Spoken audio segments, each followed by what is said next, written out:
নমস্কার, রামাজ ইউনিক কিচেনে সকলকে ভালোবাসাপূর্ণ স্বাগত জানাই। আজকে আমি আপনাদেরকে পনির টিক্কা মশলা করে দেখাবো। দেখুন, এখানে আমি 250 গ্রাম মতন পনির নিয়ে নিয়েছি। যে পনিরগুলো আমি ছোট ছোট করে কেটে নিয়েছি আর একটু গরম জলে ভাপিয়ে নিয়েছি।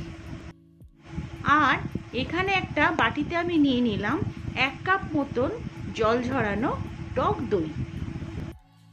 আর তারই মধ্যে দিয়ে দিচ্ছি 2 থেকে 3 চামচ পরিমাণে বেসন। আর দিয়ে দিচ্ছি হাফ চামচ পরিমাণে লবণ আর হাফ চামচ পরিমাণে লাল লঙ্কার গুঁড়ো। হাফ চামচ দিয়ে দিচ্ছি হলুদের গুঁড়ো। হাফ চামচ দিয়ে দিচ্ছি ধনে গুঁড়ো। 1 চামচ পরিমাণে এখানে দিয়ে দিচ্ছি আদা আর রসুনের পেস্ট। 1 চামচ দিয়ে দিচ্ছি জিরের পেস্ট। এই সমস্ত উপকরণগুলো ভালো করে মাখিয়ে নেব। আর মাখানো হয়ে গেলে এরই মধ্যে দিয়ে দেবো পনিরের টুকরোগুলো।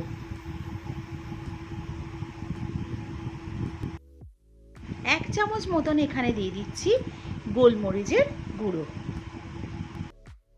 আর এখানে দিয়ে দিলাম 1/4 কাপ মাস্টার্ড অয়েল বা সর্ষের তেল। এটা আপনি রিফাইন অয়েলও দিতে পারেন। আর এর মধ্যে দিয়ে দিচ্ছি কিছু ক্যাপসিকাম ছোট ছোট করে কেটে রাখা, আর একটা টমেটো, সেটাকেও ছোট ছোট করে কেটে নিয়ে এর মধ্যে দিয়ে দিলাম। এবার এটাকে ভালো করে মিশিয়ে নিয়ে এটাকে আমি আধা ঘন্টা মতন ম্যারিনেট হতে দেবো। এখানে দেখুন, আমি একটা ফ্রাই প্যান নিয়ে নিয়েছি।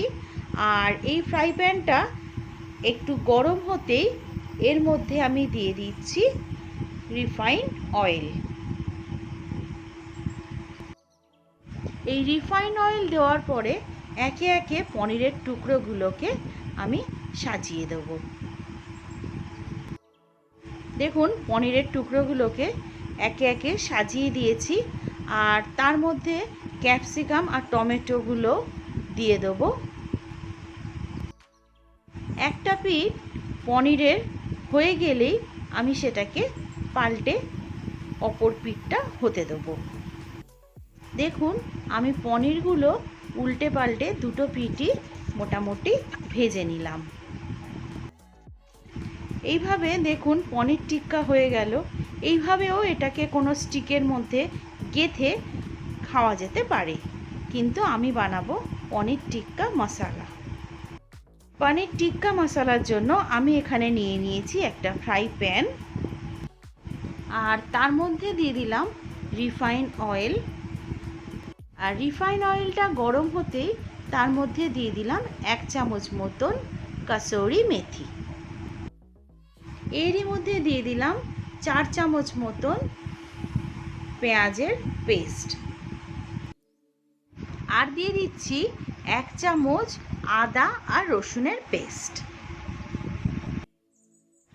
আর দিয়ে দিচ্ছি হাফ চামচ মতন লবণ বা নুন। 1 চামচ দিয়ে দিলাম হলুদের গুঁড়ো। আর দিয়ে দিলাম 1 চামচ মতন লাল লঙ্কার গুঁড়ো। আপনারা আপনাদের আন্দাজ মতন দেবেন, কম বেশি যে যেরকম খাবেন। এই সমস্ত মশলাগুলোকে ভালো করে তেলের মধ্যে কষিয়ে নিতে হবে। যে মিশ্রণটির মধ্যে আমি পনির মাখিয়েছিলাম সেটা বেঁচে ছিল, তাই আমি এর মধ্যে দিয়ে দিলাম। দেখুন, আমার মশলাটা কষানো হয়ে গেছে। এবার আমি এর মধ্যে মশলা ধোয়া জলটা দিয়ে দিলাম। এবার এটিকে ভালো করে নেড়ে চেড়ে একটু ফুটতে দেব। এর মধ্যে দিয়ে দিলাম 1 চামচ পরিমাণে ধনে গুঁড়ো। আর এখানে সামান্য গরম জল এখানে অ্যাড করে দিলাম। এখানে দুটো টমেটো পেস্ট করে রেখেছিলাম সেটা এর মধ্যে দিয়ে দিলাম। এটাকেও ভালো করে নেড়ে চেড়ে একটু কষিয়ে নিতে হবে। আর তারপরেই এর মধ্যে দিয়ে দিচ্ছি কাশ্মীরি গুঁড়ো লঙ্কা, কালারটা ভালো আসার জন্য। দেখুন আমার মশলাটা কষানো হয়ে গেছে। এবার এর মধ্যে আমি সামান্য জল অ্যাড করে দিলাম। আর সব শেষে দিয়ে দিচ্ছি 1 চামচ পরিমাণে গরম মশলা। এবার এটাকে ভালো করে মিলিয়ে নেব। এবারে দেখুন আমি যে মশলা মাখিয়ে পনিরটাকে রেডি করে রেখেছিলাম সেই সব পনিরের টুকরোগুলো এর মধ্যে দিয়ে দিতে হবে। পনিরের টুকরোগুলো সব দিয়ে নিয়ে আর একবার এটাকে একটু জাল দিয়ে নিতে হবে। দেখুন এইভাবে পনিরটাকে মশলার মধ্যে ধীরে ধীরে মিলিয়ে দিতে হবে। ব্যাস আমার পনির টিক্কা মশলা রেডি। এটা রাত্রে ডিনারে রুটি, পরোটা, লুচি সবার সাথে খুব ভালোভাবে যাবে। অথবা আপনি এটা অফিসের লাঞ্চ বক্সেও অনায়াসেই দিতে পারেন। ফ্রাইড রাইসের সঙ্গেও খেতে খুব ভালো লাগবে। আমার এই পনির টিক্কা মশলাটা যদি আপনাদের ভালো লেগে থাকে তাহলে লাইক আর সাবস্ক্রাইবের অনুরোধ রাখলাম। আর এই রান্নাটা কেমন লাগলো অবশ্যই আমাকে কমেন্ট করে জানাবেন। দেখুন আমি এটা সার্ভিং বলে সার্ভও করে দিয়েছি। আজ তবে এখানেই শেষ করছি। আবার হাজির হয়ে যাব অন্য কিছু রেসিপি নিয়ে।